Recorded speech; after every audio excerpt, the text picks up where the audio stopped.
The following presentation is brought to you by kmmedia.pro. Please visit kmmedia.pro for more information. Now stay right where you are as we present. Welcome to Positive Talk Radio, evolving ideas, one conversation at a time. Great guests, dynamic stories and interviews, plus new thoughts on a wide range of topics and concepts. I hope that you'll hang with me, Kevin McDonald, my friends, and of course, you. As together we work to understand why we are all here and what we can do to make our world a better place for all of us. To be happy, be kind, and live in peace together. Yep, that's Positive Talk Radio.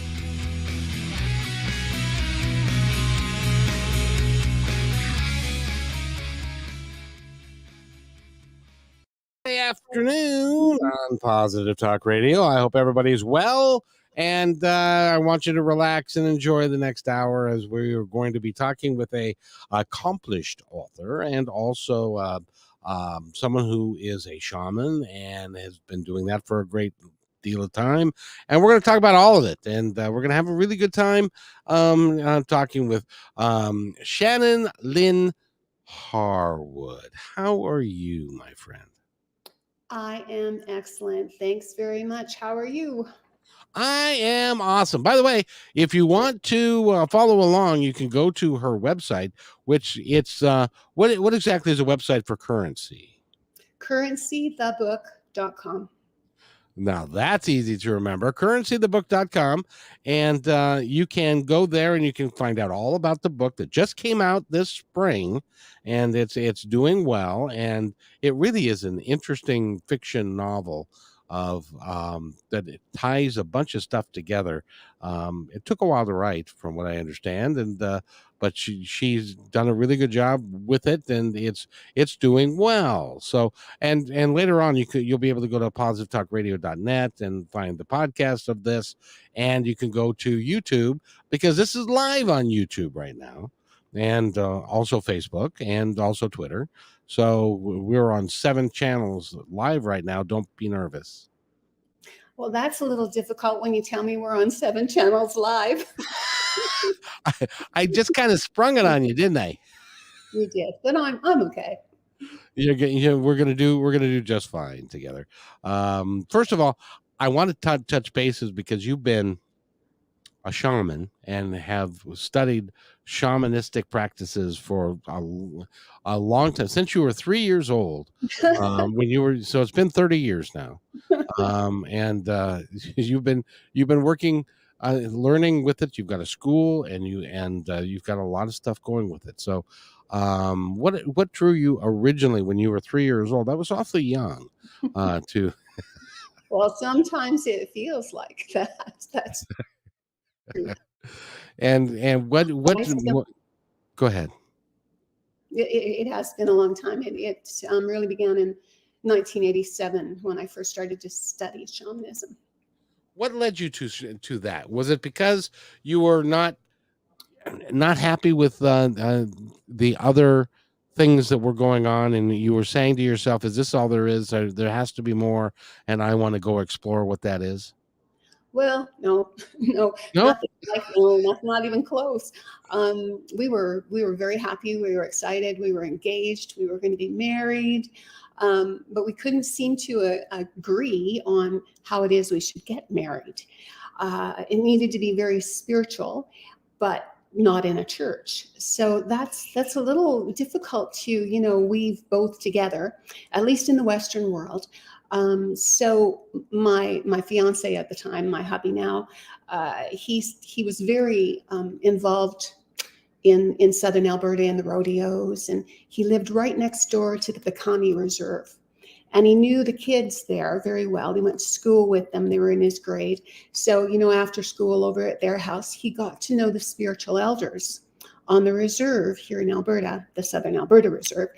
And so he mentioned to me, what do you think about a Blackfoot wedding? Well, there you have it, very, very spiritual and not a church.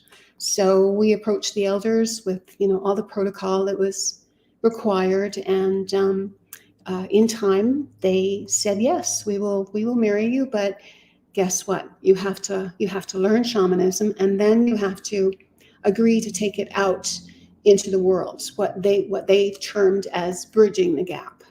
So, we were very young, well, sort of young, and we said, sure, we could do that, but we didn't really know what that meant. And here we are, 35 plus years later, still bridging the gap. What is a Blackfoot wedding like?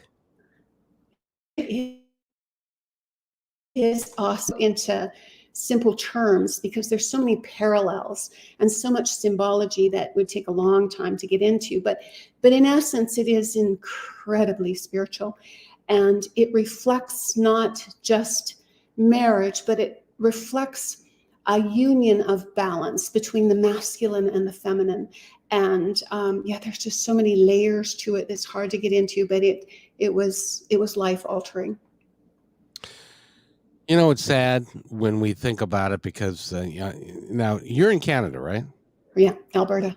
You guys are a whole lot more enlightened than we are down here because, well, I don't know. we still have got this perception that the American Indian and the American Native ways were less than or not very spiritual or not very grounded in anything.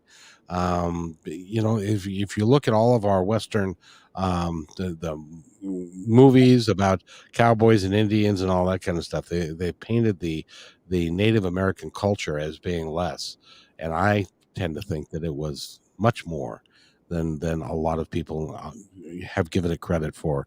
And so it's cool that you're working to bridge the gap to teach people a lot more about Native American ways, but there's also much more to what you're learning and doing than just that as well.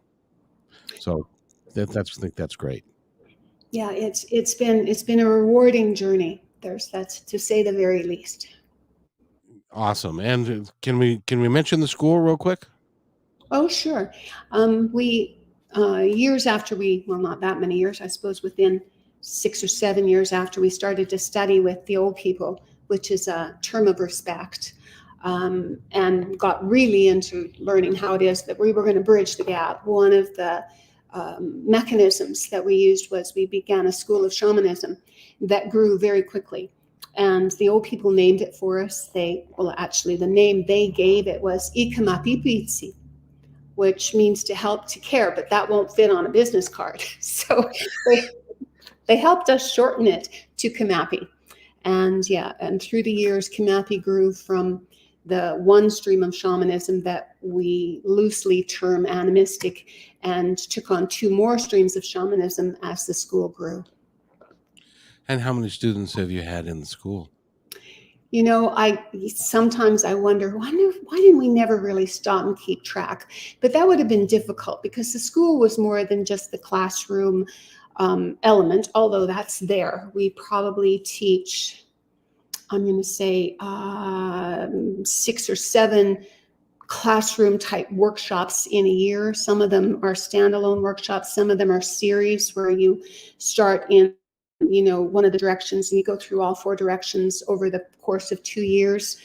Some of them are just ceremony that we have. We'll pick a weekend and we'll do ceremony and invite the community, and they bring new people. So to keep track of exactly how many people have gone through the Kamapi School of Shamanism, that would be very difficult. But I do know our mailing list has but some are students, some are friends of students, some are just attended an event, some are just called up for a one-on-one session. It's hard to categorize people like that. Now, in the land of COVID, have you guys gone virtual as well? No. Okay. No, we didn't. It would be very hard to teach shamanism virtually.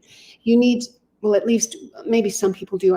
Not to be judgmental, but we didn't feel we wanted to do that, because when you're working with someone, you do what's called tracking, and we all do it. It's not special to shaman. It's nothing special. It's just that you track and you feel your way through where they're at, where you're at, where you need to fill in the gaps and make sure they understood correctly. That would be very difficult to do online. It surely So, would. yeah, and so yeah, for the safety of them, in particular them, yeah, we just really didn't want to do that. We want to have our hands on everybody that comes through the school in one way or another. That's awesome. So if you are in Canada, and if you're in the United States and you've got an enhanced license so that you can go to our northern, where would they? How would they sign up, or can they go to the website? How would they get involved with what you're doing? Just go to the website. Our address is there. Our phone numbers are there. We're pretty uh, transparent. Uh-oh. Send me an email. Even really to go to camp. We kind of go. We've been kind of all over the place. We teach in England and Germany and Australia and the United States, and the most fun place was Hawaii. So yeah, Ooh, I'll we bet. travel. Mm-hmm. Yeah. But so you are actively working to bridge the gap. You're doing what you promised 30 years ago. We're doing our best. Sometimes you feel like you're really making headway, and other times it's like bashing your head against a wall. But yeah, Welcome to life. It just, right. you know, Exactly. but keep doing what you're doing, and I thank you for the work you're doing. And if you want to learn more about shamanism, you can go to the school, go to the website, and you can find out more about it. And you can, it really is a deep, interesting concept, and the mysticism that's involved with it, and just the ceremonies and all the things that you do. It can be very helpful to people, I think. Yes, for sure. Just even looking, at our own lives, it would be difficult to imagine what life would be like without it. So I'm very glad it's in my life. Yes. Very cool. Now you're also an author, and you've written two books, and the first book came easily. The second book, not so much. It was the first book was It Depends on Who's Looking, and you mentioned that came easily, but that was the first one. The second one was a major project, and that's called Currency, and that just came out this spring. How long did that book take to get out there? I began writing it on June the 13th of 2018. And I you remember the exact day that you started writing it? Wow. I gave myself 1 year, 1 year to the day. And so, yeah, I remember I had a year, so I had to hurry. But I did finish in 2019. And then it took a year to go through readers groups. I put it through three relatively large readers groups. I wanted anybody to find any holes, any problems, anything that didn't make sense, and come back to me so that I could fix it up. And so that took a year-ish. And then it took another 6 months to go through the editor, who did a really lovely job helping me take out all the superficial stuff that didn't matter anyway. And then the proofreader, and then off to the publisher, and they sat on it for a year and a half. So The publisher did? they did. It was right in the middle How of COVID. rude. So yeah, I'm trying to find sympathy for them because it was COVID. Yeah. Well, Right. you're a very nice person to find sympathy for somebody who sat on the work that you took 2.5 years to create, and they sat on it for a year. So yeah, what do you do? But it's out now, and how's it doing? I don't know. To be honest, I have no idea. They tell me that I'll get kind of a statement of what the sales look like in 6 months. So Oh, so yeah, I mean, it is just out. It came out when did it come out this spring? March 31st. Yeah. Perfect. And the name of the book is Currency. You can go to their website, which I believe is currency.com. Is that right? Yeah. Currencythebook.com. Currencythebook.com. And I love your website. It's very pretty. And it's got lots of information there about the book. You can buy the book. I assume you can buy the book from there. I didn't find that page. There's links on there that'll send you. I think they send you off to Amazon or possibly Barnes and Noble, but there's links there that you can go to buy the book. Very good. So what was your premise behind writing the book? What were you trying to? Because it's a fictional novel, so it was has a hint of truth in it, but you're using fiction to put it together. Is that fair? The background, the energetics behind currency are, yeah, absolutely. They're shamanic principles, really, when you look really close at them. And what I wanted to do is to take these principles that could make life so much easier for all of us and weave them into a story that would be gripping and, full of angst and tension and interesting, so that people would uncover all of these principles all by themselves without me ever having to even mention them. And so, yeah, it's a tall order for the reader. I expect a lot of the reader. They have to kind of pay attention. Well, that's good. They are reading it after all. You'd think they'd want to pay attention, but it's interesting because you use currency. Now the title, it's called Currency, and why currency for the title? There's probably three layers of meaning to currency on the surface, on the literal level of things. It does address the fact that I perceive that in the world today we have a very unhealthy relationship with this monetary system that we have in the world. You think? I think, and that unhealthy relationship that we have with money has managed to weave its way into everything in our life and make it way more challenging than it needs to be. So one of the fundamental things you'll find when you read currency is that this proposed new social structure comes into play in the world, and it removes money, power, and hierarchy. And so that on the literal, that's the reason that it was named currency, is because in this new social structure, currency takes a shift. And the next layer is that it proposes to the reader that what's far more important in our lives than money is our time. And so in the book itself, money turns into time so that our currency becomes how we want to spend our time, where we want to spend our time, who we want to spend our time with, and what we want to do with our lives as we're spending our time. And then on the final level, the deepest level that I'm only just going to barely touch on because it's near the end of the book, it suggests to the author's job is to uncover that there's something far more fundamentally important than either money or time in the world. I love the premise. I think it's a great book. It's a great idea because ultimately, and I hate even discussing a lot of stuff because money is, they say the money is the root of all evil, and in a lot of cases that's true because everything is based upon how much money can we make out of it rather than the health and benefit of humanity. And that's why there's some things that we're just not doing because there's not enough money in it.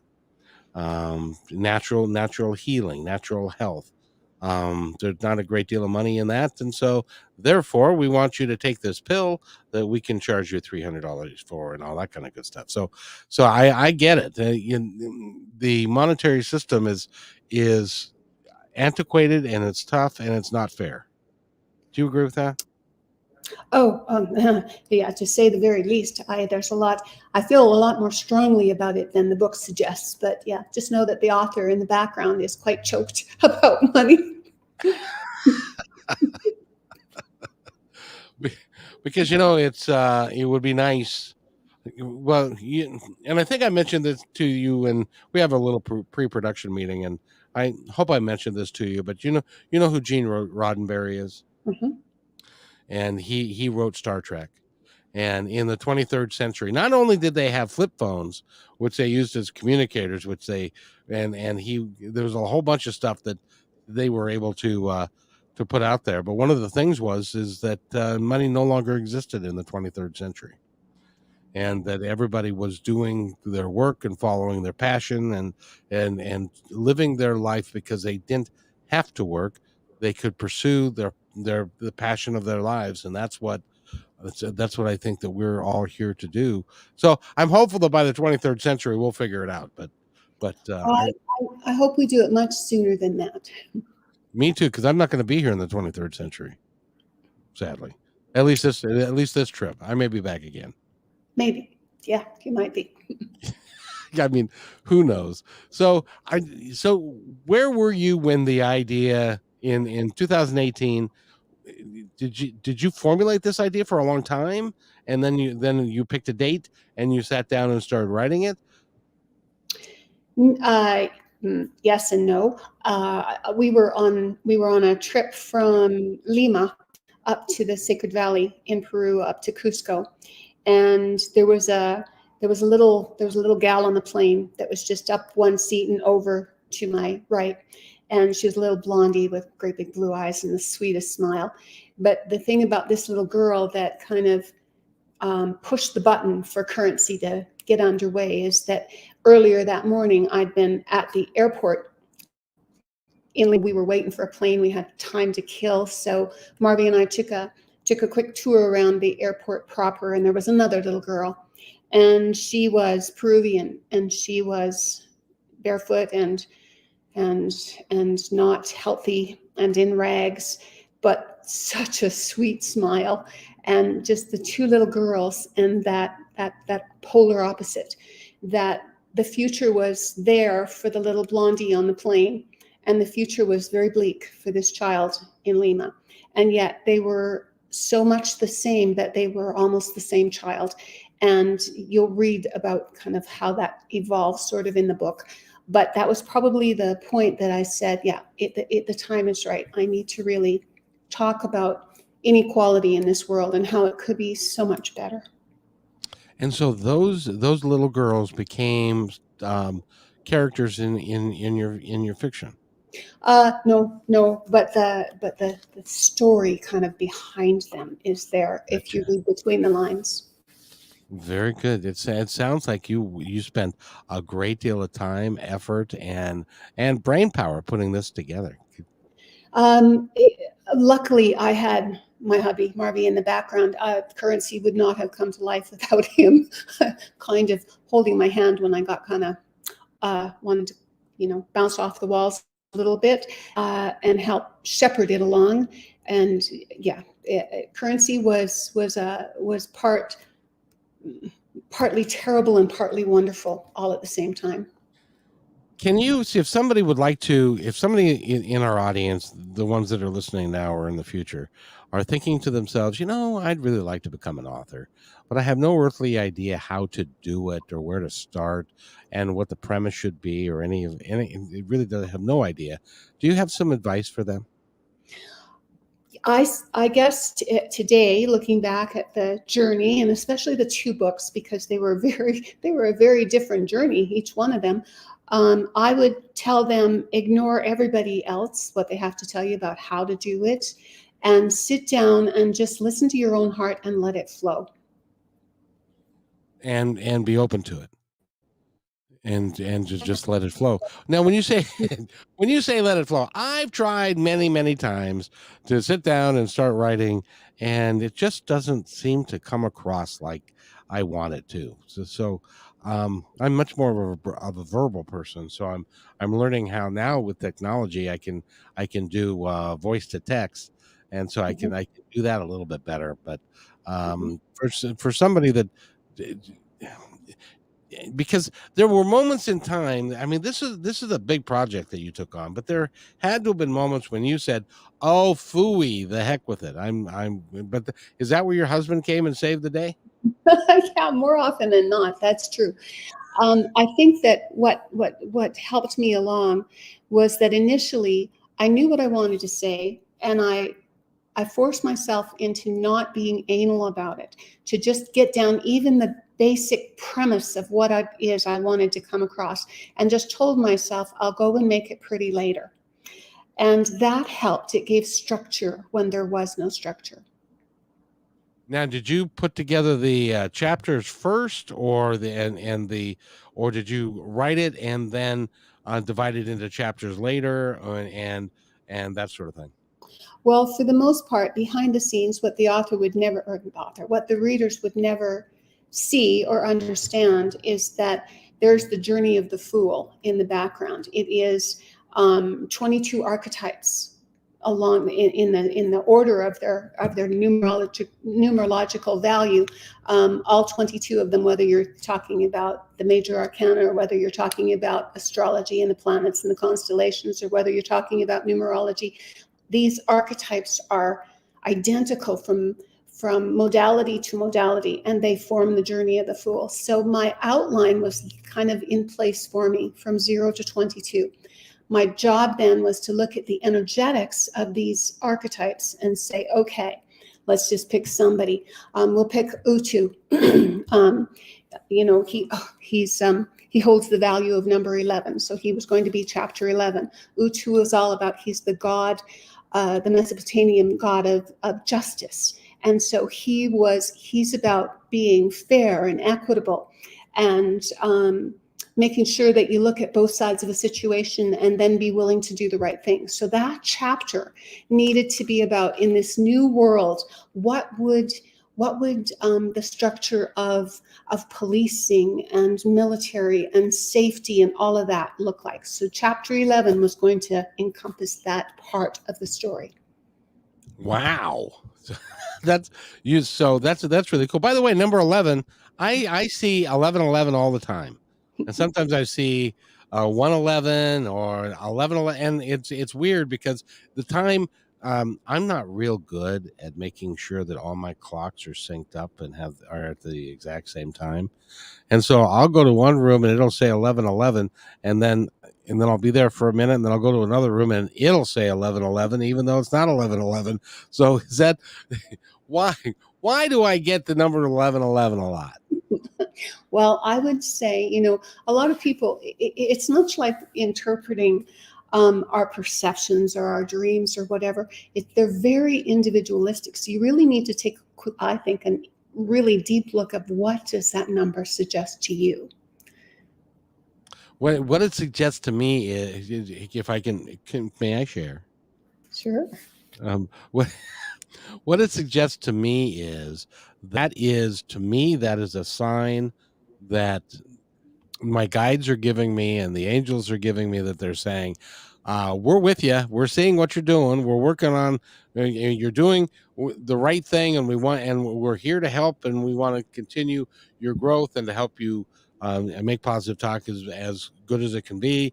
And so we're there with you. And basically, it's my cheering section that is making me look at the clock when it's 11:11, saying, see, now look, see, there you go. You're doing good. We keep working on it. Yeah, what you just suggested is one of the shamanic principles, actually, is that each of us create our own reality. And so by creating your own reality, that is true and real for you, as true and real as could possibly get. And it may or may not be true and real for another person, but that really doesn't matter, because they're creating their own reality as they go along, which is beautiful, because it makes none of us ever wrong. Which you're right. That's really cool. But how do you consciously create your own reality? Well, you're doing it all the time with your belief systems, right? And so as you're looking, if you believe, for example, oh, I'm unlucky, oh, nothing ever really exciting or lucky ever happens to me, you're creating that, and the universe will go out of its way to prove you right. And so if I believe, hey, man, things are going really well, I can't that's the reality that I'm creating for me. And therefore, the universe will prove me right.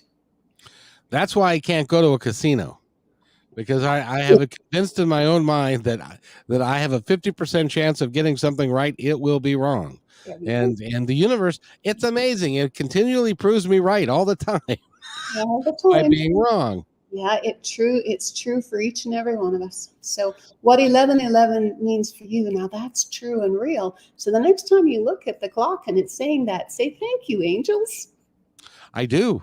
Mm-hmm. I do all the time. It's weird. It's not weird. It's I assume everybody does this, but when something good happens, I often will just say, thanks guys, and something like that. And that's all it takes. Is you thank the folks that they're supporting you, and that they're supporting you, and you're not alone, and you can be happy. understanding that. Exactly. Attitude of gratitude. And it just keeps, it becomes exponential.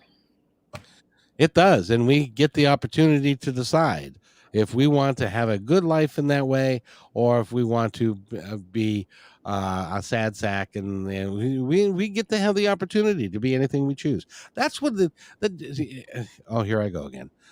That's what I really like about this life is, in our existence here, is that we really honestly have the ability to be and to do and to have anything that we choose to do, be, or have.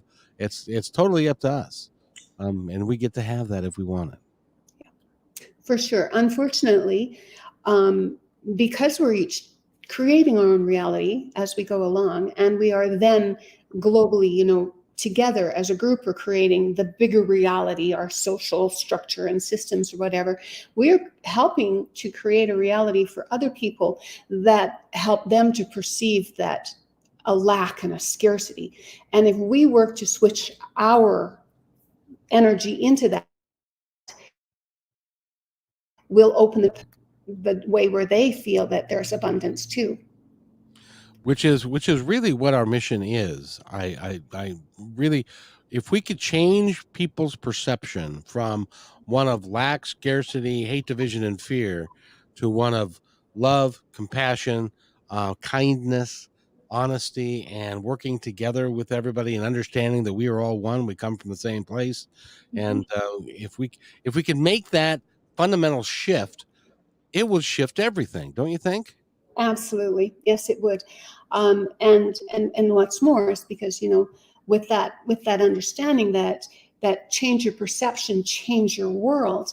As we change our world, then the people that are closest to us will look and say, wow, I guess my world shifted a little bit too. So it doesn't have to be this monumental task. No. And it can be easy.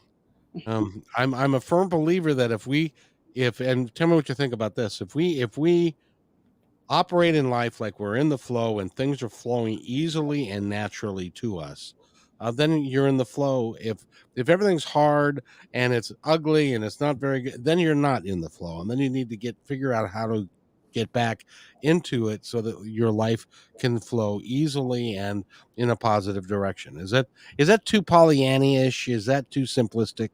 Well, I guess, in the background, I also truly believe that all of us live with a foot in both worlds. So on the one hand, while we realize that, if we change our perception, we'll change our world. We change our world, we'll change the world around us, and then we'll change the bigger picture of the world. That's true on the one foot. On the other foot, from the shamanic point of view, which I wholeheartedly agree, everything is perfect just the way it is. Yes, I agree.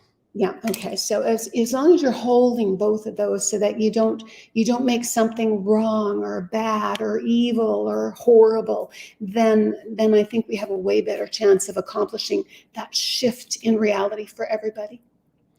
I agree with that 100%. That is so true. And if we, well, I was doing a podcast yesterday, and we were talking about gratitude and talking about, and she said, and this is just a little thing. She said, I was looking in the mirror, and she's a beautiful lady.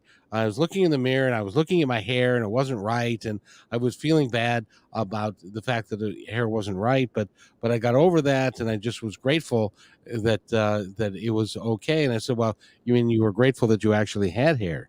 Because you see, the thing is that for some of us, we are grateful to not have any hair, because it's for whatever reason. And it's like you get to determine that within your own circumstances. And what I was trying to say, I think, is within your own circumstances, you get to determine the gratitude that you feel for where you are in your life at that particular moment, and that you can be thankful and have gratitude for the things that are going well in your life. Do you agree with that? Oh, wholeheartedly. Oh, wholeheartedly, I do. Yes. Oh, good. I wasn't sure that I was formulating that correctly, but No, that, I certainly agree. When we're having an off day and things are just not going our way, and we get a big pout on, and we get crabby with the world. If we just took a deep breath and said, okay, what's in it for me, crabby right now? Took close look at what you were getting out of this, then you have the opportunity to say, oh, of course, here it is, I get to feed the victim, oh poor me self again. It can change things on a dime. It really it really can, but you have to strike that. If you choose to, you need to step back and analyze why you're feeling the way you're feeling, and you can make that paradigm shift pretty quickly if you realize. One time I was driving, I was late. I hate being late. Being late is awful. I just hate it. And I got stopped by every red light. You've ever had that happen to you? You're driving and you want to get there, and every dang red light is stopping you. And so I was getting angrier and angrier and angry at a light, an inanimate object that has no control over me, but I was getting angrier and angrier. And until I got to the next red light, and I stopped and said, this is kind of a test of me, of what's going on with me. And I need to understand that nothing's going to change by me being angry.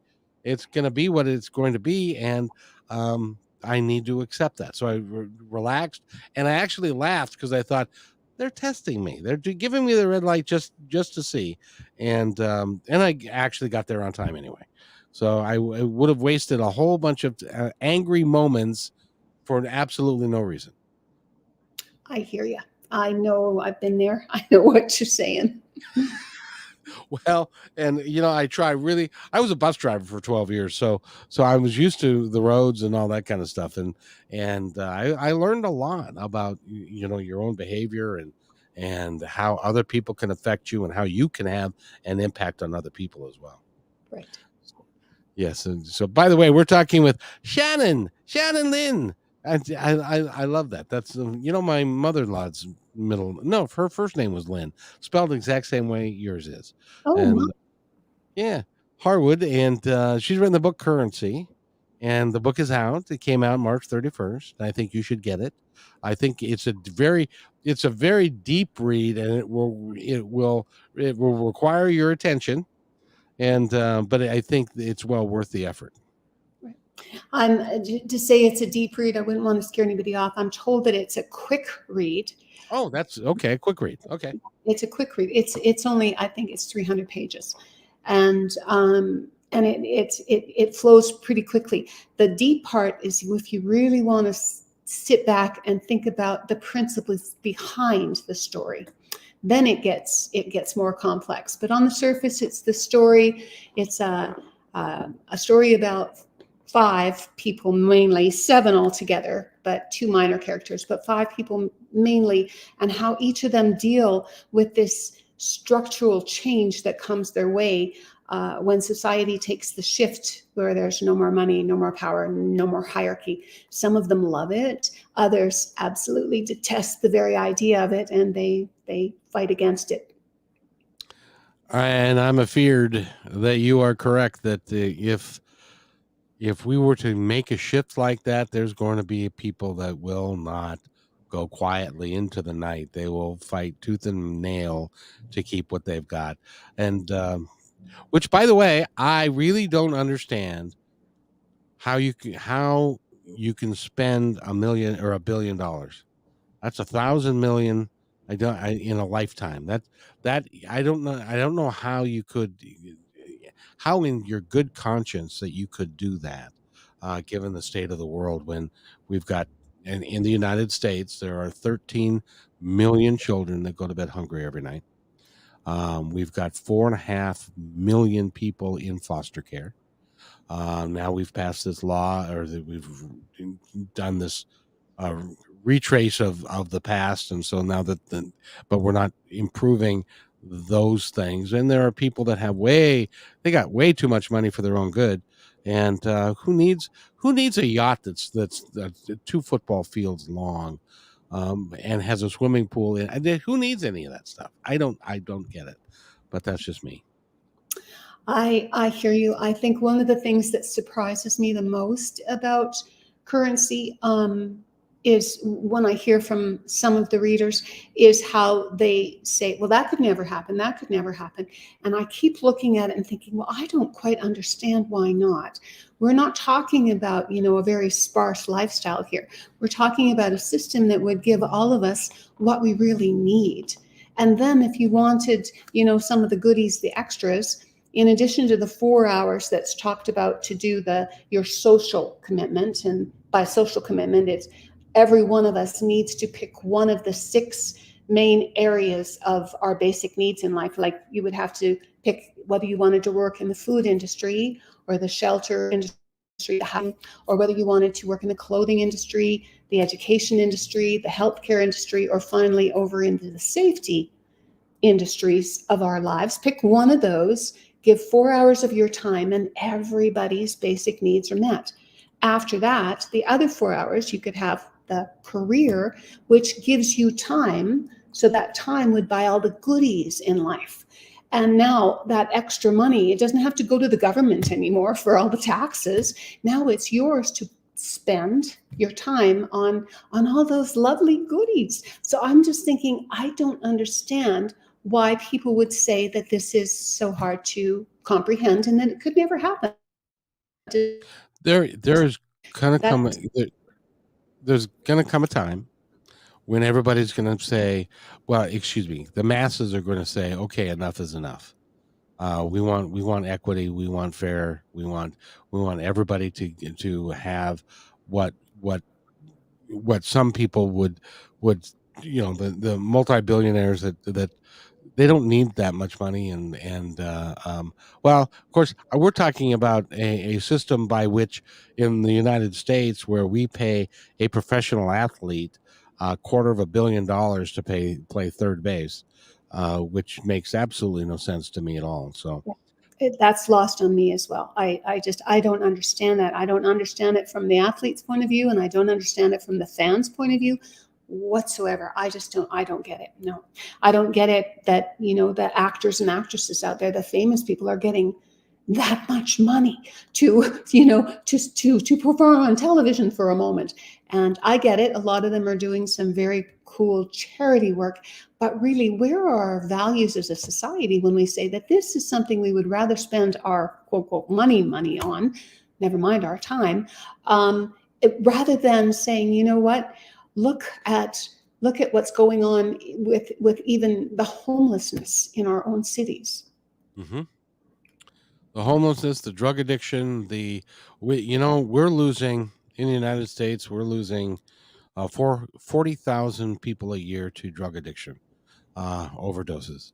And yet we don't have a comprehensive program that we've taken on to try and combat that, to help these people get over their addiction so that they can lead productive lives. So they're dying. It's a crime. It really is. And we have to wake up. Because my opinion is, tell me if this is a shamanic practice or not, or is in shamanism. But my opinion is, if we don't smarten up, nature, God, the universe is going to smarten us up whether we like it or not. Well, I would agree with, especially a few moments ago when you said that the masses will just not take it anymore. If we go back and take a look at the Russian Revolution, that's exactly what happened. All those guns from the army couldn't stop that many 100,000 pitchforks, right? Right. The people were they were fed up. They were starving, and it was so inequitable that, the Tsar and the elite were the haves and they were the have-nots, which we're seeing in our society, exponentially grow. That gap between the classes is like monumental now, and it's growing every day. So yeah, I agree with you that it won't be long before people say enough, and they turn on all of those people that have, and they just take it by force. I suppose currency is my way of saying, we don't have to do that. We don't have to have an upheaval or overthrow the government or a coup or anything of the sort. We could do it very peacefully if we just time it very smart, so that we implement the changes so that people see that we could all be abundant. Exactly, and we all that should be our natural state, is that we can work together and to bring abundance to everybody in the world, so that nobody has to go hungry, and that and everybody can live in peace and harmony and pursue the passion that they were born to pursue. I just want to remind everybody that there was a famous lady who said, "Let them eat cake." Marie Antoinette, and she ended up with her head in the basket. So that could happen. Yeah, So yeah, yeah. I would like to think not, but you never know. I would like to think not too. I would hope that there's enough people out there who are brave enough and willing enough to embrace change that we could do it peacefully. I agree 100%. So, excuse me. So we've been talking with Shanon Lynn Harwood. Shannon, if someone would like to get a hold of you, how do they do it? I think the very easiest way is to go to either one of those websites we talked about, either kamapi.com or currencythebook.com. And there's links there. Contact us. Just go click and say hi, Shanon, and I'll say hi. And that would be great fun. And because you're the first one, you're going to have to spell for folks, I'm afraid.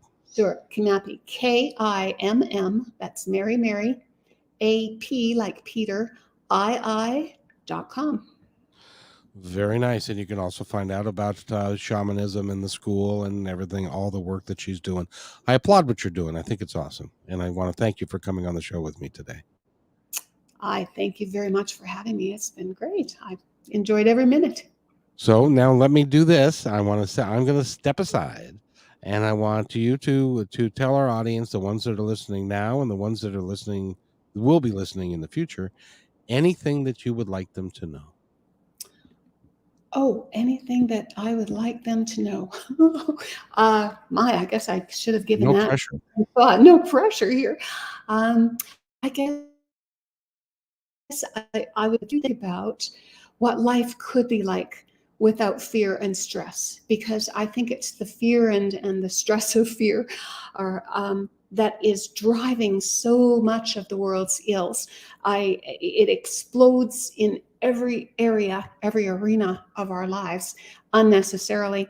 If we could eliminate that, or at least reduce it so substantially that each of us can enjoy our lives the way that I think it was intended to be enjoyed, rather than what's going on now. I was fortunate enough to be, come around in the 50s, and so I did get to see very briefly a time in history where there was nowhere near this kind of stress and fear going on, and our lifestyles were so much easier and optimistic, that the world was our oyster back there in the 50s. You could do anything, be anything, that there was almost no limits. I'm sure that there was still, the poverty and the homelessness and the hunger, and I'm sure that it was, probably equally as terrible around the world. I was likely oblivious to it, but I also perceived that there was a great deal of hope and humanitarian movements that really were not without the cynicism that we have today. Today, you talk about, some of the world's organizations, and unfortunately you think about them thinking, yeah, well, how much are they putting in their pocket? I don't perceive that back then, and I think we can go back to that attitude where we can truly help one another if we shift away from fear and stress. And that was the goal, I think, of currency. Yeah, I think that would be it. And just to bear in mind that we all have, a role that we can play in this world to help one another, and that not any one of us are above or behind or ahead of or beneath or below another, that we're all exactly the same. There's a poem, a little poem that I kind of like. It goes that I am only one, but I am. I can't do everything, but I can do something. And what I can do, I ought to do. And what I ought to do, I will do with the grace of God. That is just beautiful. Shanon Lynn Harwood has been our guest. And go to currencythebook.com. untitled.com and find out more about the book. Buy it, and I think that it's a great read, and it's an easy read. I found out just a few minutes ago, and so it'll be great fun for you, Shanon. It's great to have you here. Well, can I invite you back sometime just to talk more about shamanism and all of that? I find the subject fascinating. Sure. Yeah, absolutely. Yeah, for sure. I'd love to come back and chat with you again. You've made this delightful. Thanks, Kevin. Oh, awesome. That is just awesome. And tell Lindsay, make sure you tell Lindsay that you like the interview, because she sends me all kinds of folks. So it's good. That's great. I will indeed. Thanks once again. Okay. If you'll wait right there, I got to do this, and I'll be right back. Hey, thanks for enjoying this episode all the way to the end. Please give us a like and subscribe to this channel. This has been a production of PositiveTalkRadio.net. Please visit our website, oddly named PositiveTalkRadio.net, for more details about us and our mission, which is to provide great positive programming designed to inspire us all. I'm Kevin McDonald, and I'm proud of these shows, and I truly hope that you'll like them and share them with friends and family. So on behalf of our entire team, remember, be kind to one another, because each other